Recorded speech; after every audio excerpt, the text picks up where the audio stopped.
भागवत गीता अध्याय 16 है, 2 स्वभाव। दोस्तों, गीता के 16वें चैप्टर में बताया गया है कि मनुष्य के कौन से 2 नेचर या बिहेवियर होते हैं।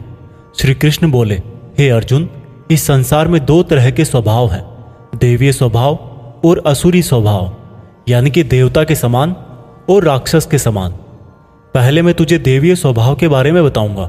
कभी भय ना करना, अपने मन को शुद्ध रखना, हमेशा परमात्मा को ही याद करना, इंद्रियों को वश में रखना, धर्म ग्रंथों का पाठ करना, किसी भी जीव को कष्ट नहीं देना, हर तरह के भाव में सम रहना, हर जीवात्मा को बराबर समझना, कभी क्रोध और मोह ना करना, क्षमा करना, धैर्य रखना और यहाँ तक कि अपने ही गुणों का भी अभिमान नहीं करना देवीय स्वभाव है।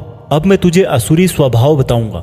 घमंड, क्रोध, सांसारिक आसक्ति, नफरत, अज्ञान, वासनाएं, आशाएं करना और शरीर को इंद्रियों के वश में रखना असुरी स्वभाव है। असुरी स्वभाव वाले ना तो सम्मान से बात करते हैं और ना ही सत्य बोलते हैं। बुरे कर्मों से जिनका स्वभाव पूरी तरह से नष्ट होकर बुद्धि मंद हो चुकी है और जो इस संसार में सिर्फ नाश का कारण ही बनते हैं, इन व्यक्तियों की इच्छाएं कभी पूरी नहीं होती।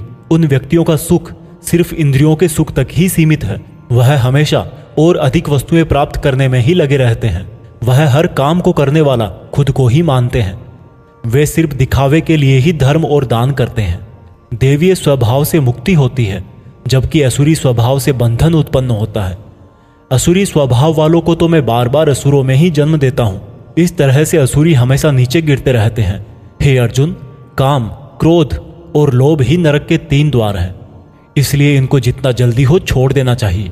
जो भी मनुष्य इन तीनों नरक के द्वारों को छोड़ देता है, वह तो फिर मेरे ही आश्रय में आता है। इसलिए हे अर्जुन, तू शास्त्रों सहित इस देवीय स्वभाव को प्राप्त करके आगे बढ़ता जा। दोस्तों, इस चैप्टर का मीनिंग तो आपको आसानी से समझ में आ ही गया होगा। आखिर में जो 3 नेगेटिव फैक्टर्स बताए गए हैं, वासनाएं, गुस्सा और लोभ, यह सबसे बड़े दुश्मन है। इनसे जरा बच के रहना। भागवत